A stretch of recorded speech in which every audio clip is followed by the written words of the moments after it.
We are still able to strike. That's the message sent by al-Shabaab fighters after claiming responsibility for the attack in Nairobi. So how will Kenya respond to this group? Will it mean more involvement in Somalia?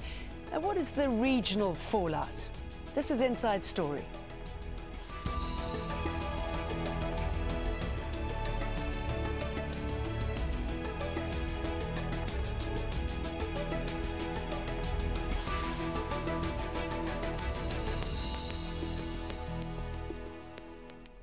Hello, welcome to the programme. I'm Jane Dutton. A gun battle inside a shopping centre in the Kenyan capital, Nairobi, has left many people dead, many more injured.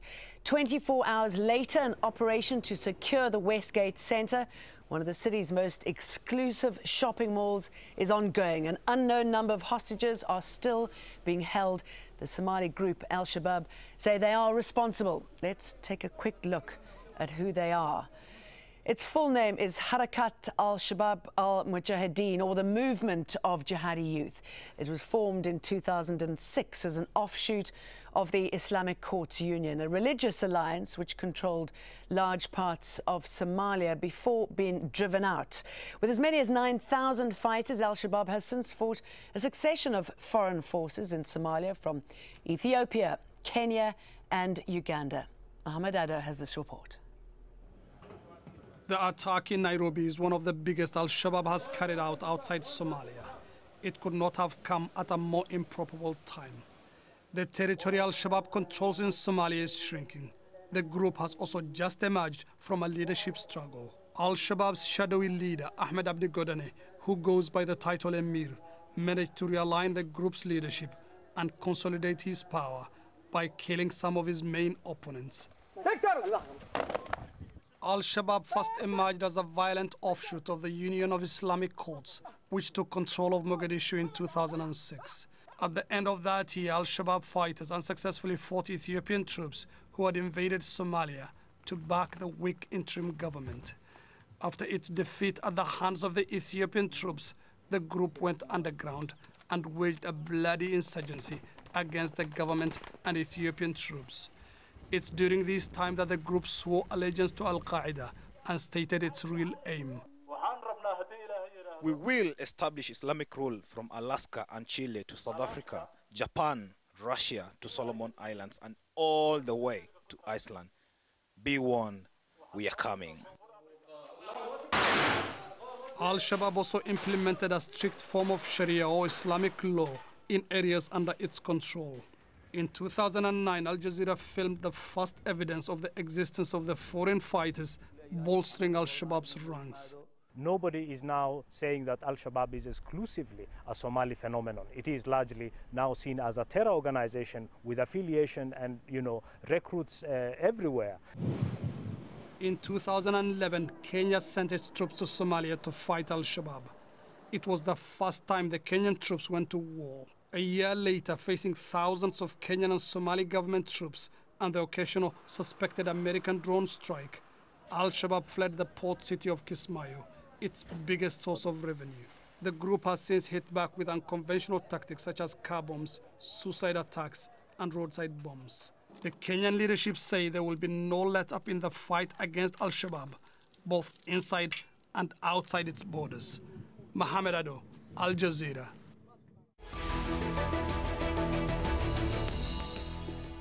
Well, for more on this, I'm joined by three guests from London. Hamza Mohammed, British Somali journalist. Hamza has covered al-Shabaab in Somalia extensively. From Washington, D.C., Ambassador David Shin, former U.S. ambassador to Ethiopia and former State Department coordinator for the intervention in Somalia in the 1990s. And joining us on the line from Nairobi, Maguna, a Kenyan barrister and former advisor to the Kenyan Prime Minister Raila Odinga. Gentlemen, thank you very much for joining us. Maguna, what are you hearing about the siege and how it's playing out?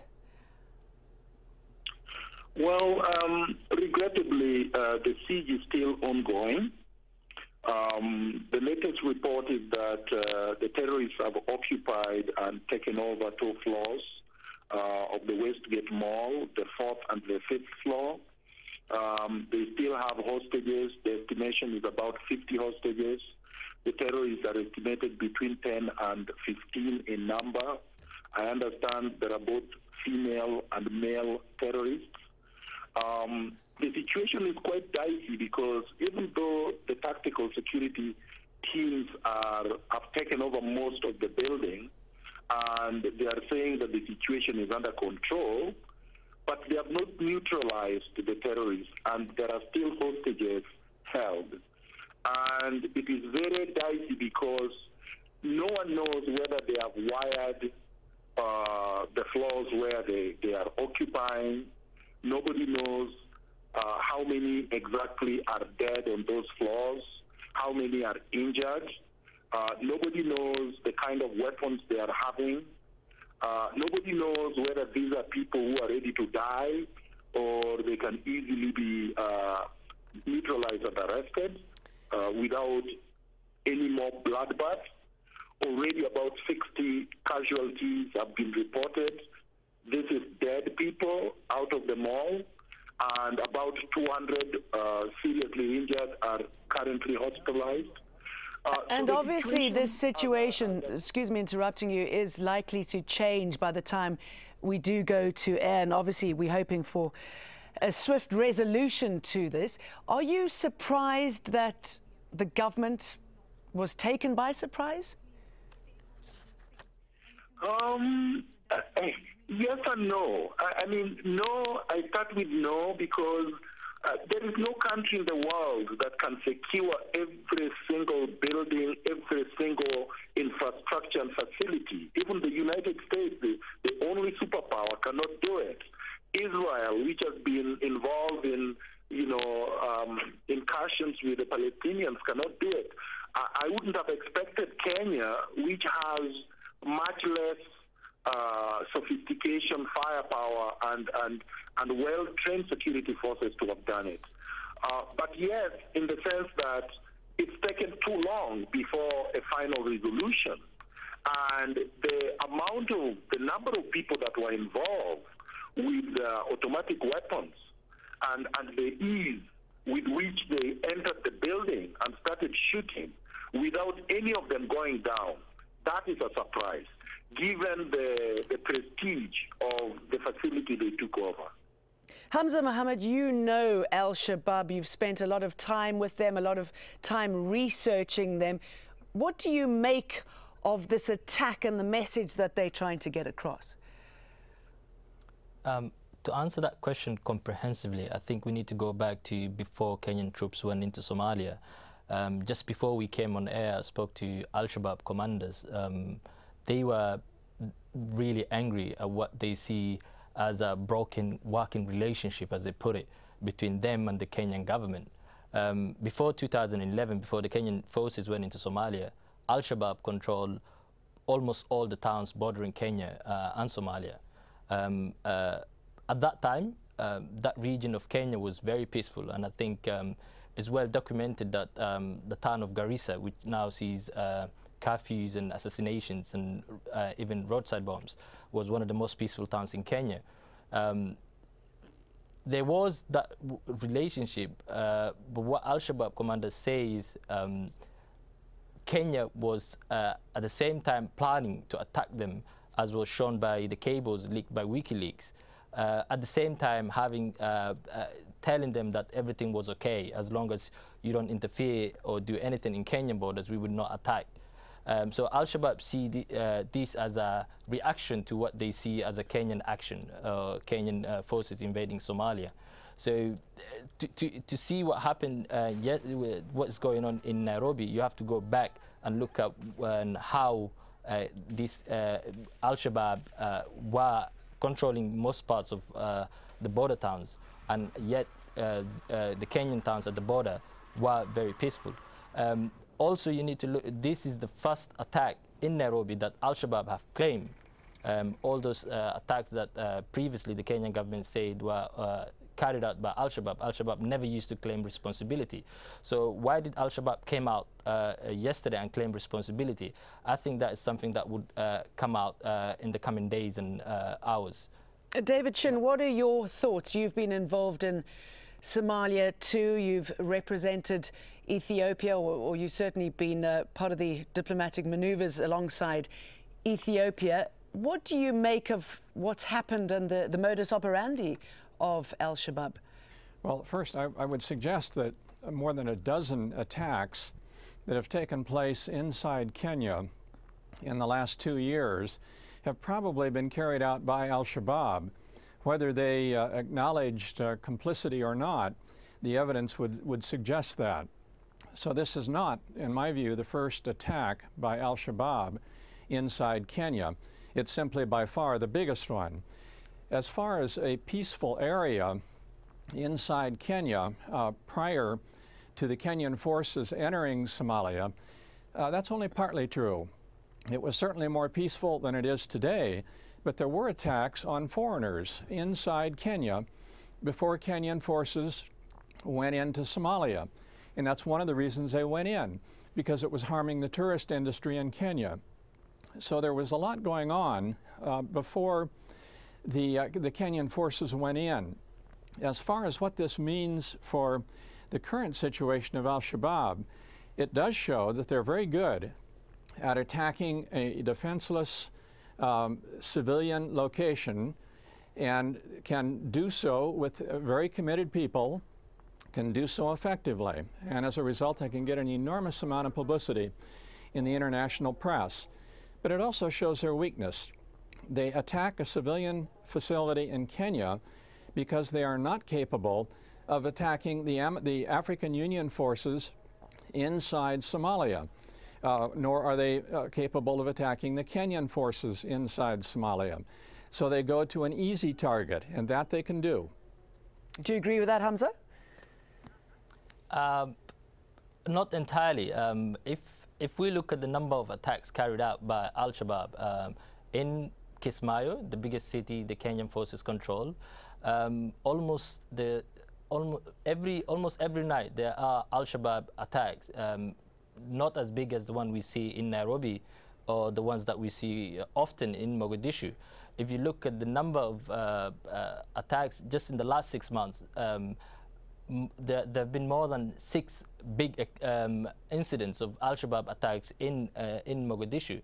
A good example of that is the UNDP compound attack. That was daylight and it lasted for hours. Just months before that, there was the courtroom attack in the heart of Mogadishu. There was also an ambush on the Somali president just a few days prior to this lesson. I think it was 3-4 weeks ago. So to say al-Shabaab are weak, I think that is oversimplifying the situation that's currently in Somalia. I think what al-Shabaab are currently doing is they've moved on from having a defense line or a front line to fight the Somali government and African Union soldiers into a guerrilla tactic, which I think is hard to fight against. In Mogadishu, okay, let's talk a little bit more about the rise of these so-called militant groups, not only in Somalia and Kenya. They're expanding their reach across the Sahel and the Sahara over the last decade. Most of these groups operate under the umbrella of AQIM, or al-Qaeda in the Maghreb, who has its roots in groups in Mali, Algeria, Libya and Tunisia. Another organization gaining traction is Boko Haram, based mainly in northern Nigeria. They are determined to bring Islamic law to the region. Of course, as we've just heard, al-Shabaab, who want the removal of all those foreign forces from Somalia. David, US military officials believe that these organizations are deepening their ties with each other and possibly coordinating their attacks. What do you have to say about that? Well, there's certainly evidence to suggest that. There's a lot that is not known about the links between these different organizations, such as al-Shabaab, Boko Haram, and al-Qaeda in the Islamic Maghreb. But there seems to be considerable evidence that there are contacts, there may be some cross-training going on, and it's quite true that all of these groups, or particularly the groups in the Sahel and in northern Nigeria, have become more dangerous in the last year or two. So this is very worrisome, and it is an expanding effort. I think the one group that was actually declining in its ability to exert power was al-Shabaab. And the attacks that were just mentioned, most of them in the Mogadishu area, are suicide bombers. That's not al-Shabaab forces confronting directly AMISOM forces. It's suicide bombers going in and killing themselves in most cases, not every case. And there's a big distinction. Al-Shabaab is very good at suicide bombing. Maguna, what do you make about al-Shabaab working with other groups in Kenya? Because there's a lot of speculation about where they would have got their help from, the fact that they were able to move this equipment around with relative ease. I think it is worrying. I think there is no doubt that this group is lethal. I think it would be wrong to say that they are weak. I agree with the previous contributor who said that al-Shabaab are not weak. If you look at the coordination, the efficiency with which they have attacked, and I understand there may only be one casualty out of 15 attackers, that shows a sophistication that should be worrying, not just to law enforcement community, but to all of us, that something else needs to be done. Okay, what do you think needs to be done? I mean, where does this leave Kenya? Will they get more involved in Somalia? Are they likely to withdraw troops? I mean, has it been worth it, taking this kind of action in Somalia?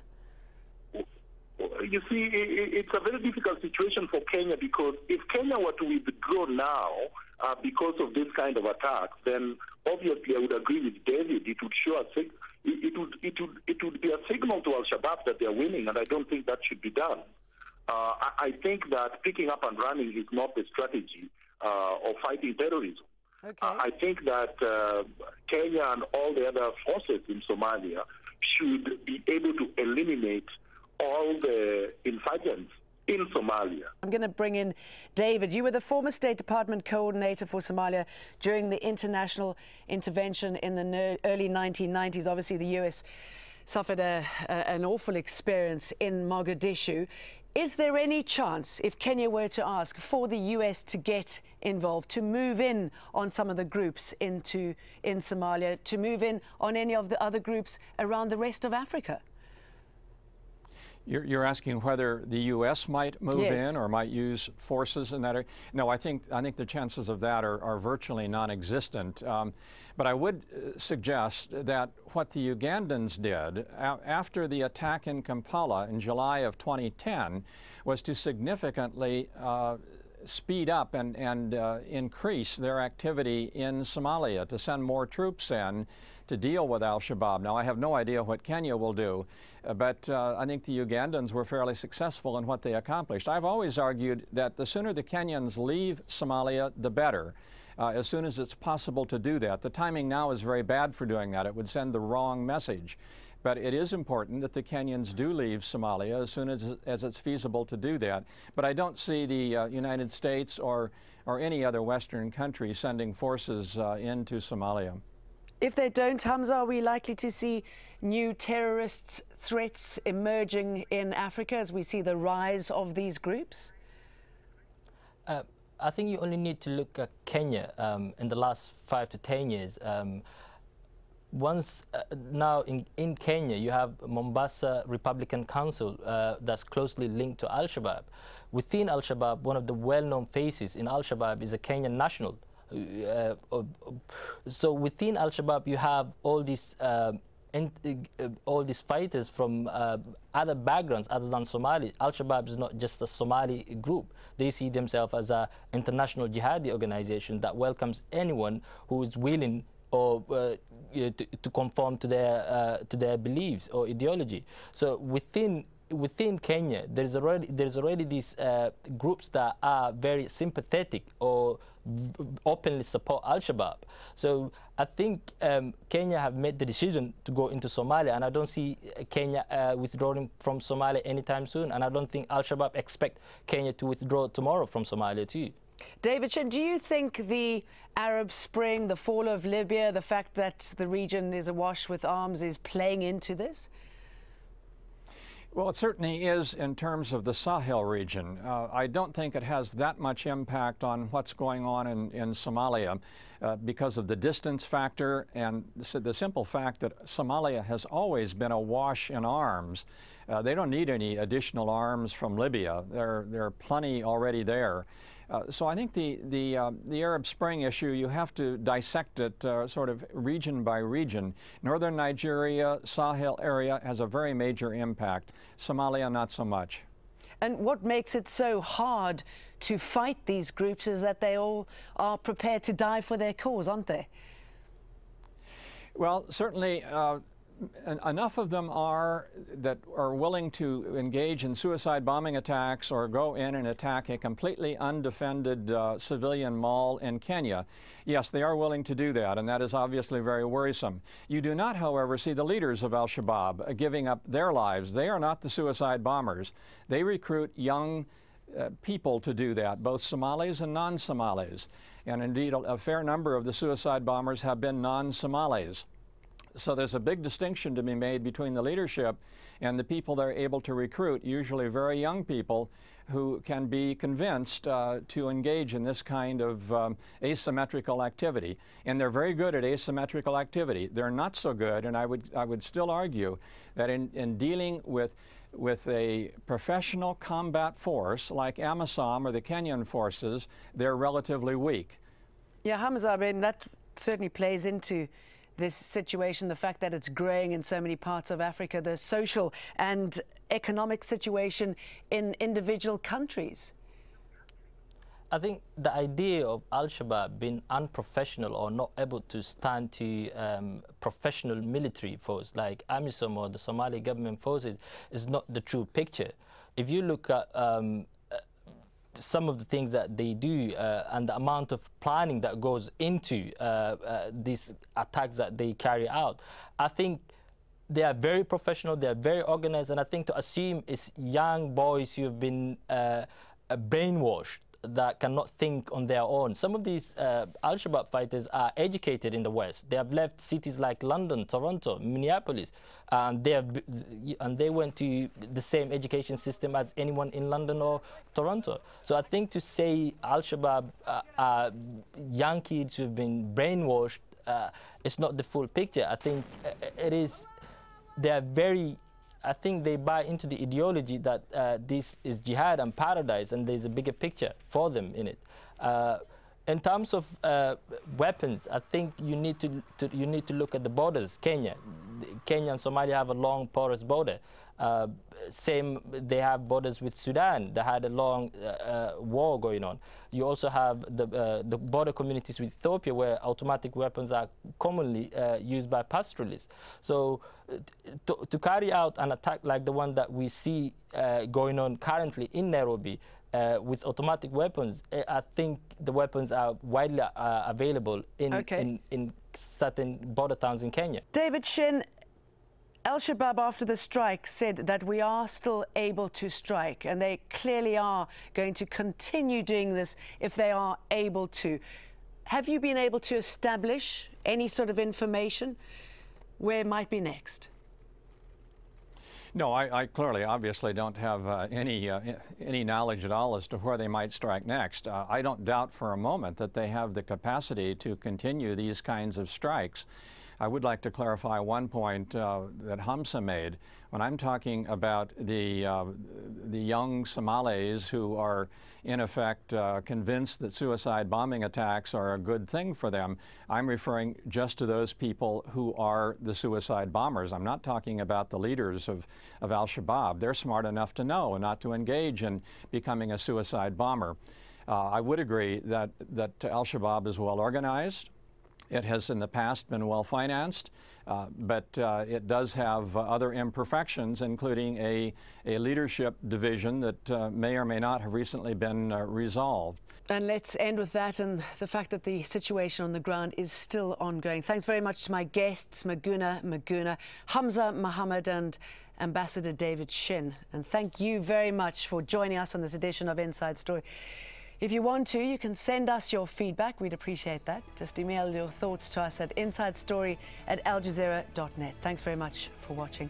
Goodbye.